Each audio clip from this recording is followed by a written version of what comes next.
Sir आता ऊन वाढतंय तर तुम्ही म्हणता तासाला 4 लिटरवाली ठिबक वापरली पाहिजे, तर ते पाणी कमी नाही पडणार का? बिलकुल कमी नाही पडणार, कारण इनलाईनमध्ये तर जास्तीत जास्त तासाला 4 लिटर पडणारीच ठिबक मार्केटमध्ये उपलब्ध आहे.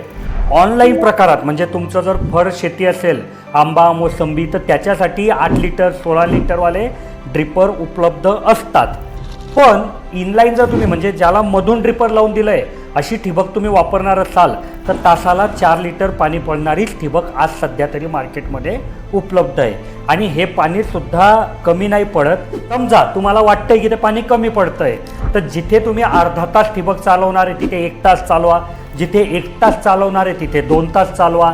समजा कोणी शेतकरी जर 1.5 फुटावर ठिबकचं ड्रिपर असणारी ठिबक घेणार आहे तर त्याने ती 1.25 फुटावर घ्यावी, त्याने ती 1 फुटावर घ्यावी, की जेणेकरून जवळजवळ पाणी पडेल तर तुमचा पूर्ण बांध ओला होईल आणि पाणी कमी पडणार नाही.